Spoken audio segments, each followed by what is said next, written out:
Bonjour, je m'appelle Véronique Pedemano. Je suis la gardienne animatrice de la résidence La Verderie, qui est située sur Lens. J'ai 54 ans et je suis en poste depuis mi-juillet 2017.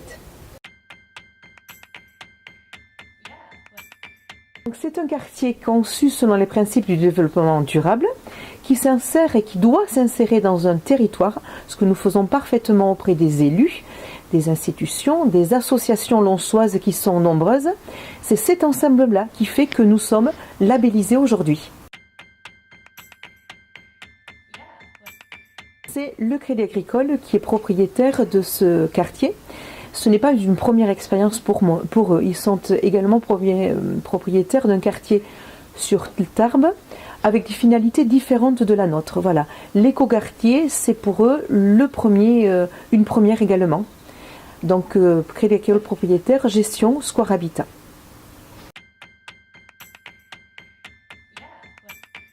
Durant la construction, on a utilisé des circuits courts, c'est-à-dire avec les artisans locaux, utilisant également des matériaux locaux, être des Pyrénées, laine des moutons, pierre du Rugne, d'Arudi. Sur les bâtiments A et B, il y a des panneaux photovoltaïques, voilà, et dont 2 appartements, un sur le A et un sur le B, bénéficient de l'effet solaire. C'est en expérimentation, voilà, il nous faut un peu de recul pour savoir si on va le développer et comment on le développera. Au-delà de cela, les bâtiments, ils ne dévorent pas l'énergie. Au contraire, voilà. Ils sont économiques en énergie. D'ailleurs, la plupart des résidents pourront vous dire que radiateur éteint et quand il fait du soleil, ils ont encore 20 à 21 dans leur appartement. Donc c'est de la performance d'isolation, vraisemblablement, qui est à l'origine de ça. Les bâtiments sont isolés en laine de mouton. Les parties communes sont isolées en paille. Voilà, et ça aussi, c'est innovant sur notre territoire. On se chauffe avec des copeaux de bois qui est fourni aussi par une entreprise locale.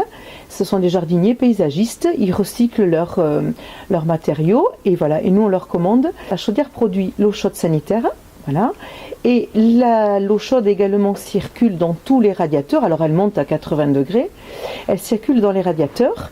Et quand elle est refroidie, elle revient en chaufferie. Donc il y a un très gros silo qui est enterré. Un semi-remorque déverse en général 45 mètres cubes, soit environ entre 13 et 14 tonnes. En pleine période, voilà, là j'ai commandé une fois par mois.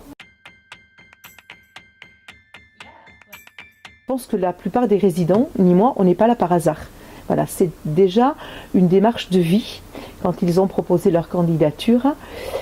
Et ils savaient qu'en venant ici, ils n'allaient pas occuper qu'un simple logement. Il y avait savoir partager, être bienveillant, l'envie d'échanger également et l'envie de faire fonctionner cette belle salle commune qui régit le cœur de notre résidence. Donc le principe fondamental, c'est d'y vivre ensemble, donc de créer de l'animation ensemble. Des petits apéros, des soirées, ça a bien commencé. On a une super cuisine équipée. Donc, il y a eu des ateliers samosa, des ateliers de pâtisserie, de couture également, des animations avec les enfants. Ils peuvent également l'utiliser de façon individuelle, un samedi soir, vendredi, pour une fête familiale. Les anniversaires des enfants en général se font là avec la plupart des copains de l'école. Mais le principe, c'est de se rassembler, d'apprendre de créer la convivialité. Je crois qu'il faut y mettre un grand C majuscule. C'est vraiment le moteur qui régit l'ensemble des résidents et moi autour de cette salle. Et on n'a pas parlé des 2 chambres partagées. Ce sont 2 chambres comme 2 chambres d'hôtel qui sont à disposition des résidents quand ils reçoivent de la famille. On me demande la réservation d'1 ou 2 chambres, maximum 7 nuits. Et ça, voilà, j'en tire le planning parce que ça marche très très bien. Voilà, ça permet à leur invité d'être autonome ou d'en inviter plusieurs. Quand l'appartement, la maison est pleine, on peut en mettre un petit peu plus. Voilà, et ça renforce l'aspect convivialité. Donc je gère ça. Je vais voir la chaufferie, les ascenseurs marchent bien, je monte dans les étages pour voir si tout est bien, j'entretiens, et puis voilà, je me mets à leur disposition. Donc aujourd'hui, ça ne sera pas la même journée que demain, ça n'a pas été celle d'hier. Voilà, je suis vraiment à leur disposition. Une journée type, c'est difficile. sur ce poste-là, c'est difficile.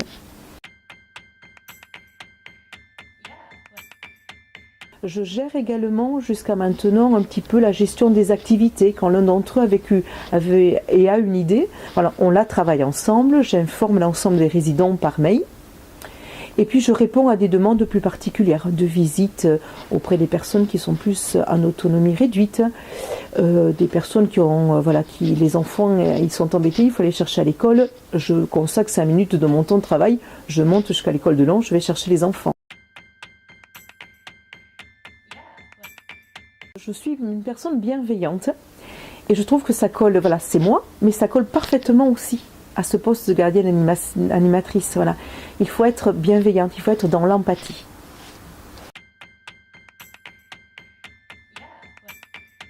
Je suis de formation travailleur social. Voilà, je travaillais pour une communauté de communes. J'étais détachée sur une association d'aide à domicile, une association importante. Autour de la cinquantaine, je me suis rendu compte que cette profession ne m'apportait plus et que peut-être je n'apportais plus non plus. Donc je me suis donné un challenge d'aller voir un peu ailleurs.